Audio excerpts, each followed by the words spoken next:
Hey, and welcome to this episode of Build versus Buy, a 30-minute conversation with product and engineering leaders about situations during their career where they've had to decide whether to build or buy. If you'd like to be a guest, reach out to me at mangit@useanvil.com. That's MANGIT@useanvil.com. If you enjoyed this podcast, please like and subscribe on YouTube or leave us a rating/review on Apple Podcasts or Spotify. Enjoy this episode.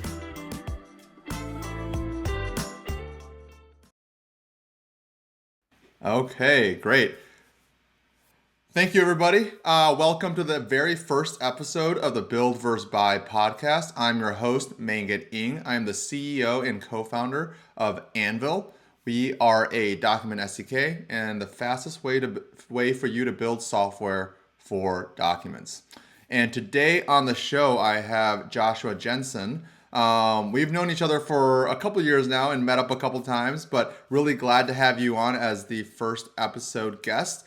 And with that, I want to hand it over to you to do a quick introduction.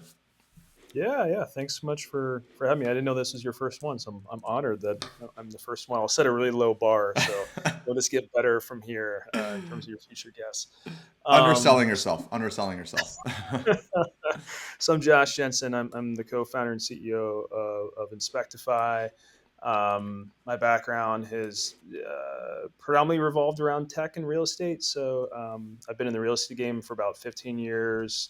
Started when I bought my first house right out of undergrad, and I've been active as a real estate investor for the last 10 years, and own a handful of properties in Seattle, and run the whole gamut of everything that goes in owning properties. But on the tech side, I started my career in engineering, moved into product, and then eventually operations.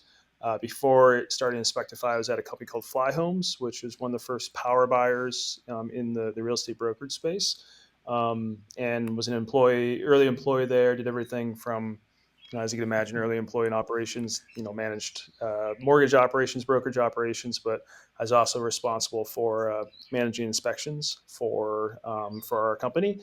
And really, that's where the premise of Inspectify was built. It was founded on the idea that inspections are fairly archaic and unstandardized, and it's really, really hard to create a scalable business off the current status quo of inspections because of how unregulated and unstandardized it was, and sought to build Inspectify to solve just that for enterprise level clients and eventually do some really cool stuff for consumers as well. So that's a quick intro on me.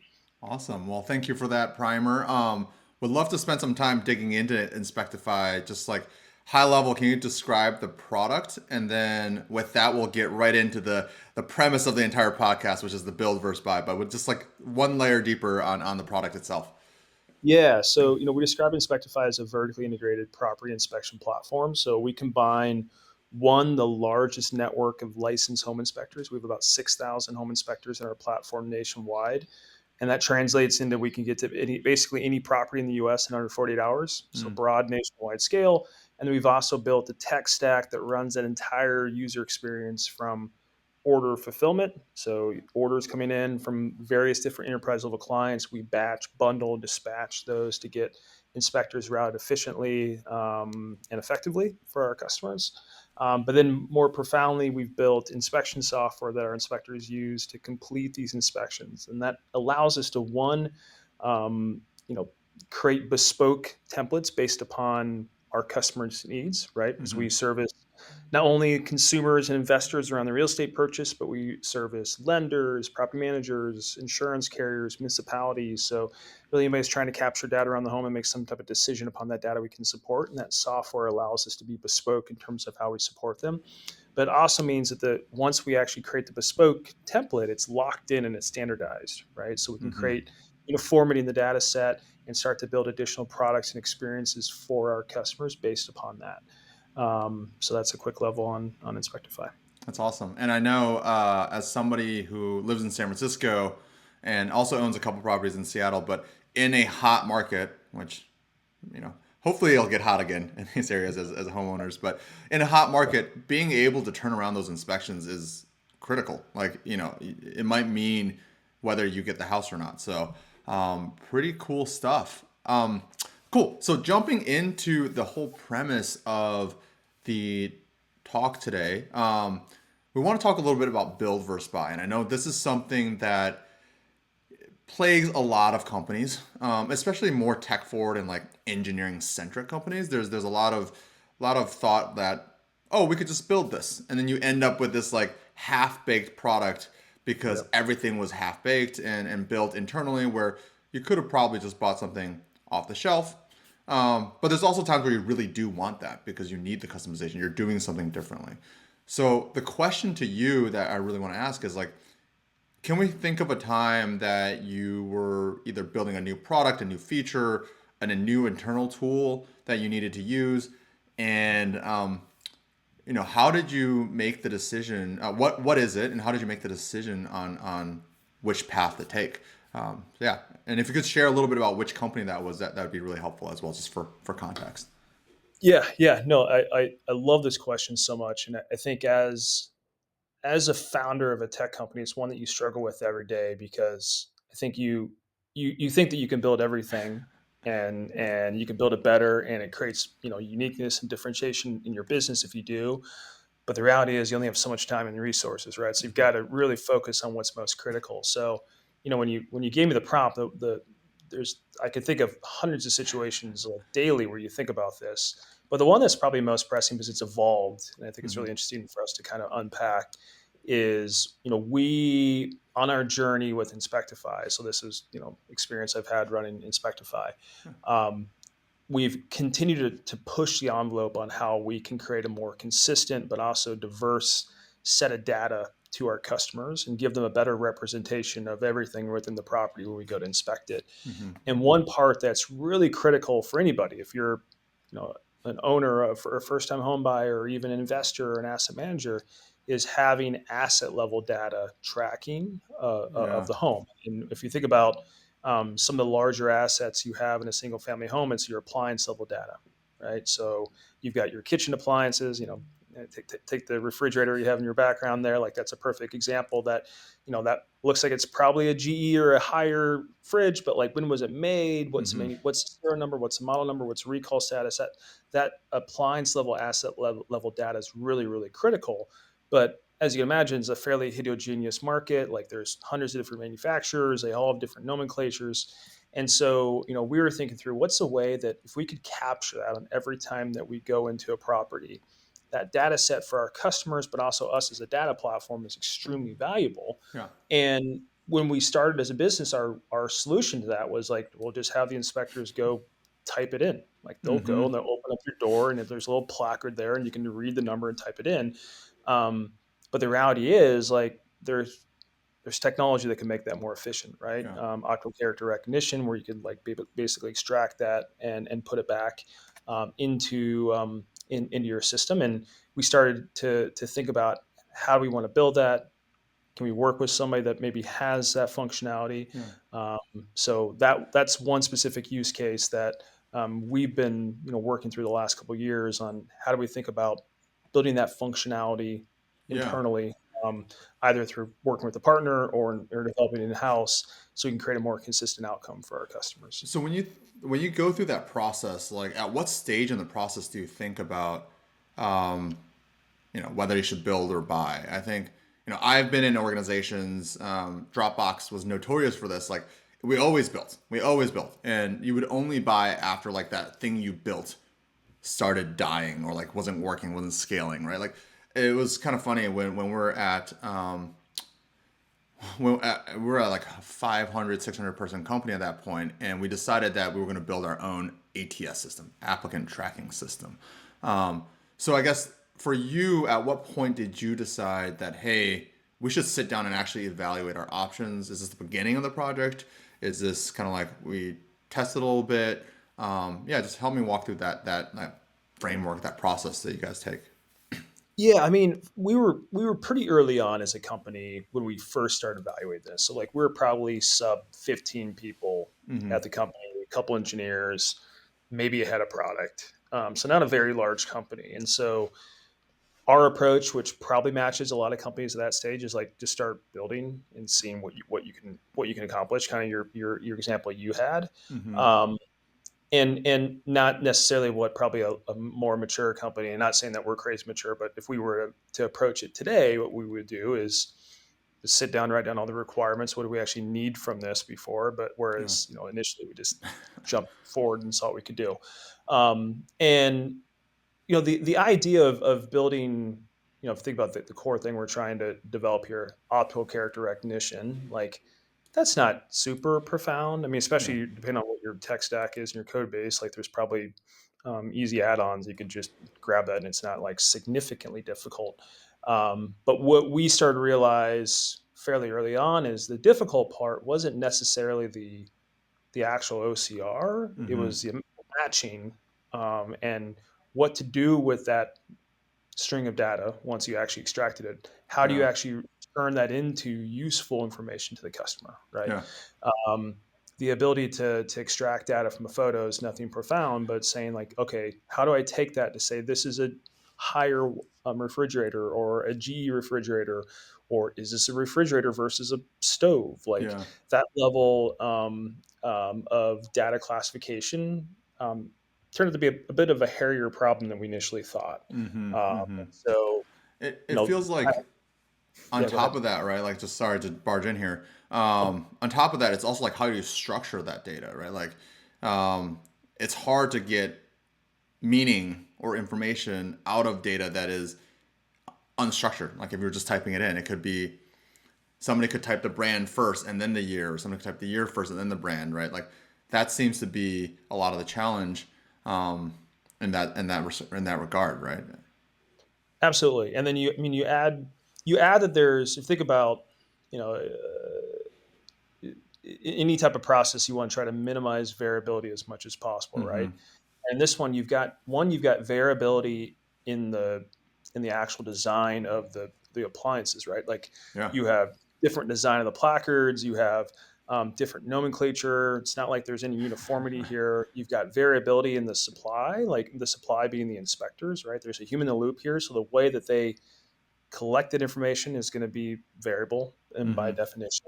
And so, if you think about like a factorial, there's like significant variation in here. So it makes it really, really hard to make sure you get a consistent outcome every single time. And the Yeah. way that we thought about this is we didn't want to build this to be an add-on feature where it's Mm-hmm. like, okay, if the customer wants it, we'll collect appliance level data. A lot of things we do at Inspectify are embedded in nature, Mm-hmm. where like we're just, even if the customer doesn't want this, we're going to collect this because we see the profoundness in the data, right? Yeah. And so we've kind of taken that framework across a lot of different products we've rolled out.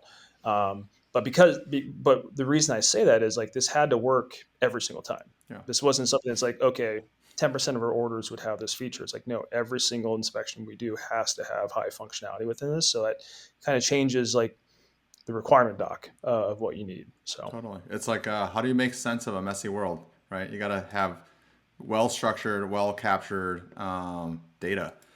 Okay, so maybe we can jump ahead a little bit to the reveal and yep. like how what did you end up deciding to do? What was the direction that the company took for this OCR, this optical character recognition feature that you guys built?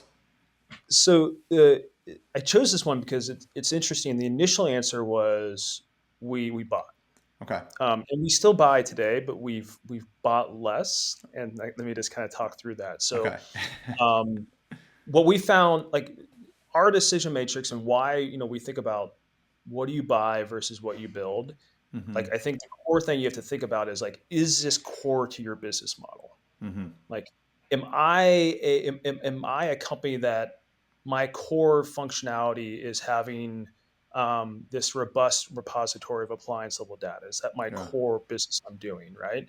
And you can argue, it's a spectrum of gray. There's no black and white in this Yeah. situation, so you could always make a case that it is, but it's a bit on the fringe, right? Like my core Mm-hmm. thing is I want to create this comprehensive data set on properties and be able to create products and services on top of that. And like the appliance is just one component of that. Mm-hmm. And so if there's a way that I could buy and move quickly on getting that data set in, like it gives me an advantage. And Yeah. so, you know, fortunately through one of our investors, we got connected to this company called Source 7, Mm-hmm. which are great partners of ours. And they their secret sauce wasn't necessarily, and they might disagree with me, but when we evaluate this, like the secret sauce wasn't the OCR. It was the Yeah. fact that they had this massive repository of matching data that if you Oh, pass them a serial number and a model number, they could tell you exactly what the manufacturer is, the remaining life, the recall status, all this like really complex data set that it would take me a really, really long time to build that repository. They could give that to me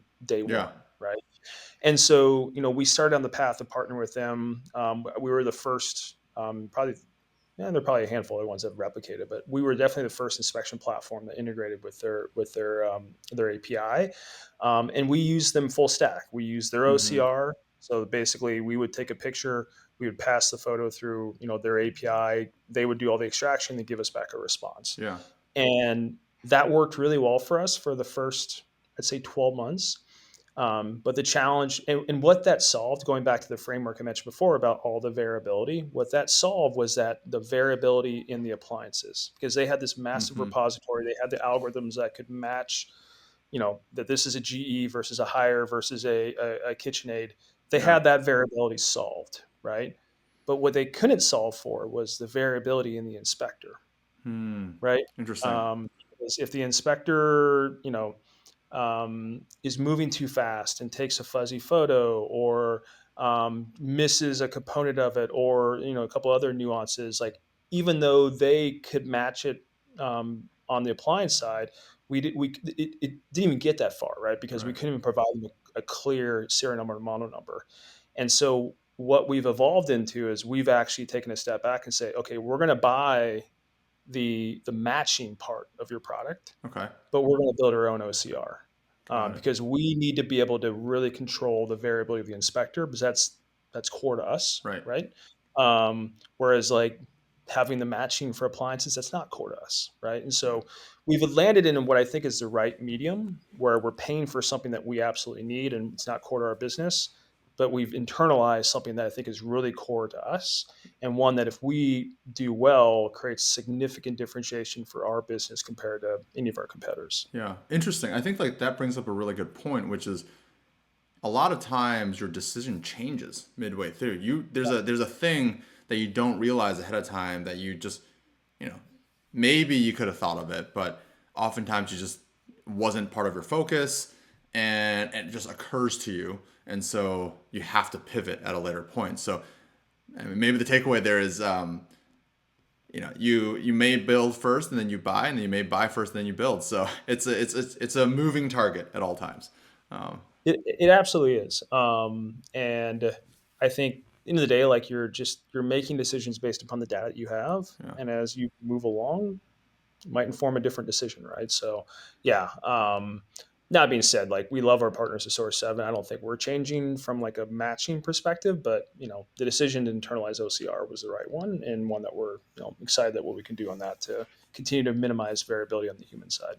Awesome. That's a great response. I guess one kind of follow-on question to that is, in retrospect, I guess we kind of touched on this a little bit, but like, were there any challenges that you ran into from a team perspective, from an implementation perspective, like internally to Inspectify, that you felt like you needed to overcome? I'm sure in any group where there's a lot of very talented, smart people, there's going to be multiple opinions, and they're all right. They're all correct. It's just got to slice and dice it differently. So, talk me through a little bit of maybe the decision making process internally, for a building versus buying this OCR product.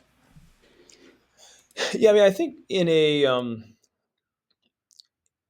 I think our view, and I think every organization is different, but we're very indexed on like the path of the path of least resistance to grow the top line for our business, right? And so I don't think there was any ego around like, oh, we could build this better. Why don't we just do this internally? I think the reality is like, what is the path for us to get this product shipped and in the hands of our customer as fast as possible? Because we knew it could create value, but like us sitting and developing everything in house, like what would the end goal of that be, Mm-hmm. right? So there really wasn't a lot of disalignment internally when we decided to make the decision to ultimately buy and move Yeah. with Source 7. I think the other component that has to be factored into that is like, what is the cost of buying versus Mm-hmm. building, right? And so the other part of it is like, and this is more the business development side Yeah. of and the corporate development side of buy versus build versus the engineering side is like, we negotiated a pretty good deal with Source 7. We're the first company to kind of do the full API. So as a first mover advantage, we got a pretty good rate for what we did. So like, if you compare to like what it would have cost us to build Mm-hmm. something similar compared to what we're paying, even in perpetuity moving forward, Yeah. the equation just made a ton of sense. Yeah. I think try not to skirt your question. I think where we've seen a bit more contention has been as we've developed the OCR in house. You know, making the switch over Mm-hmm. from this product that Source 7 originally had that was working okay. It was like, they Yeah. say it was accurate 80% of the time, and we wanted to get to 99% of the time. We still haven't fully moved over to our new OCR yet because it's still, again, coming like the latency thing, it's still not as good. It's getting Yeah. better, and there's some competitive advantage we get, but because we've decided to develop in house, it's a slower rollout Mm-hmm. because we are relying on internal resources, and there's always a struggle for that. So, not sure if that answers your Yeah. questions, but that's been some contention. No, that makes a lot of sense. I think, I mean, with internal builds, you're always, if you're allocating resources to this item that you might have been able to buy, what are you not building? What's the opportunity cost there? And I think this is something that we encounter a lot as well. It's like oftentimes people are comparing what Anvil provides to kind of like the cost, or not the cost, like the profit margin that they can make on their transaction. And instead of thinking through the entire cradle to grave cost of like, you're hiring 3 engineers and they're going to be working on this for 6 months or however long, and then maintaining it in perpetuity, which has always been a fun sales conversation. Cool. Well, Josh, that was excellent. I really appreciate you kind of going deep and helping us understand your thought process, your organization's thought process. Want to kind of wrap it up on a lighter note. Would love to hear, what are you excited about working on? And this could be anything. It doesn't have to be Inspectify. It could be, your personal life. Could be weird rabbit holes that you've been going down. But what are you excited to be working on or thinking about in kind of the near future? Yeah, we'd love to hear.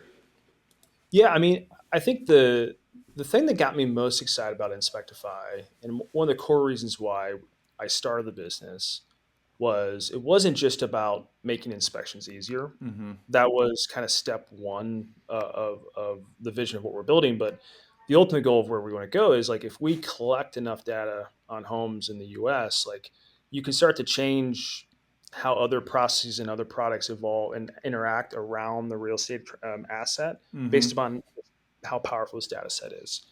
And we've been pretty heads down focused on one thing over the last 5 years, and that's just like, how do we inspect as many homes as possible? Yeah. That's our North Star. Like, our main OKR is inspection volume. How Mm-hmm. many inspections are we doing per month?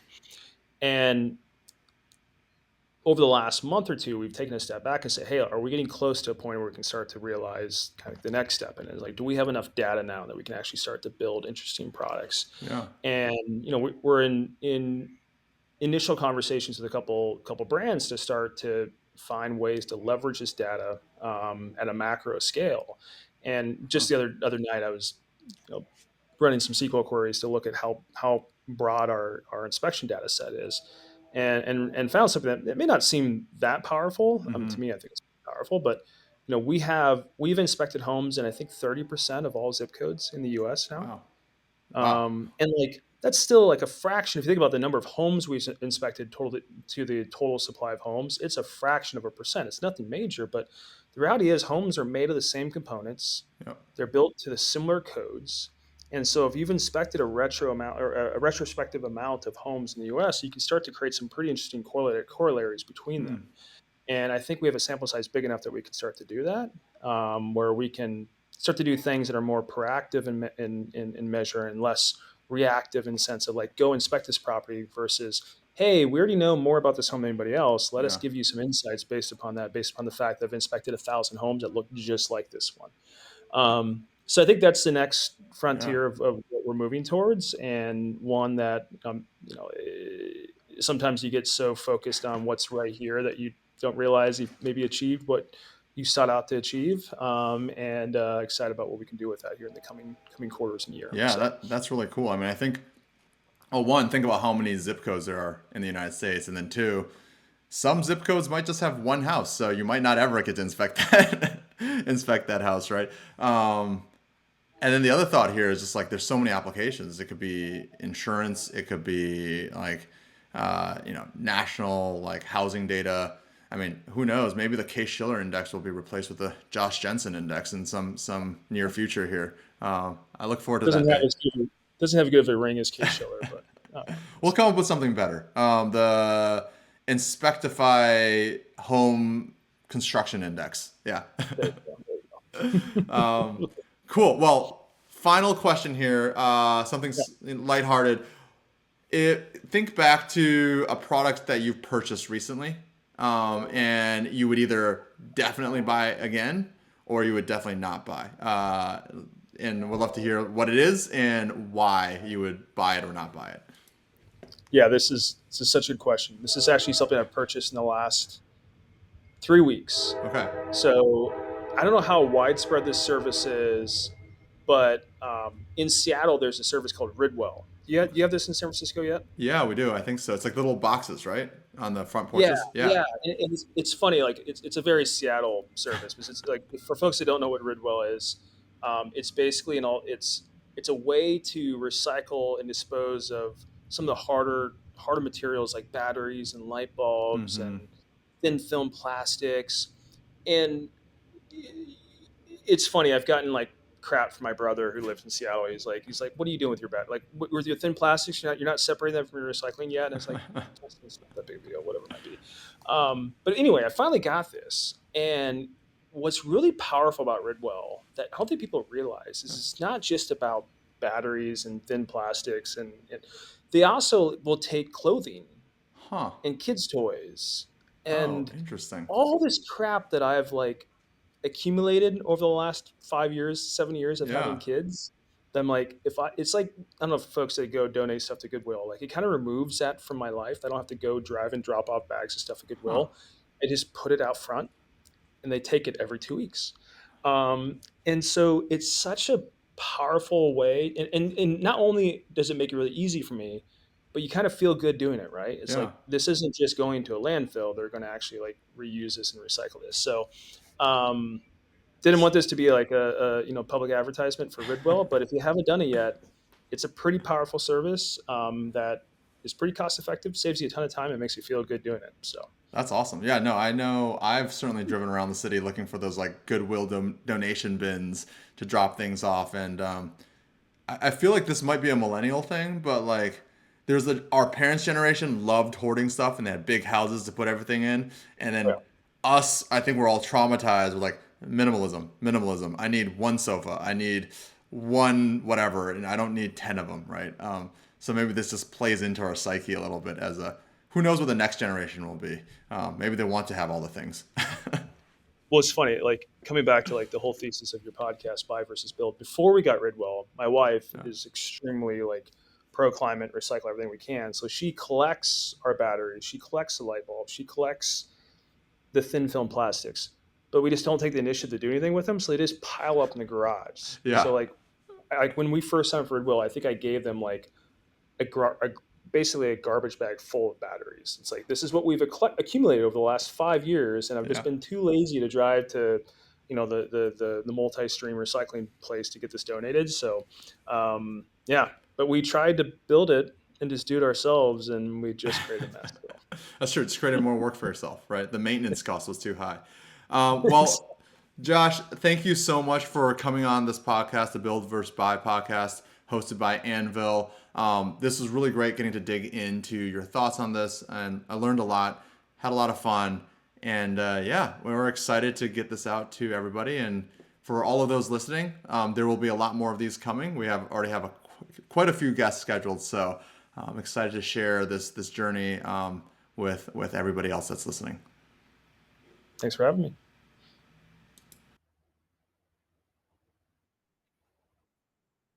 Dude, that was fun. Thank you for listening. If you found this show valuable, you can subscribe to the show on Apple Podcasts, Spotify, or here on YouTube. We'd love if you could leave us a rating and/or a review, as that helps others find this podcast. See you next time.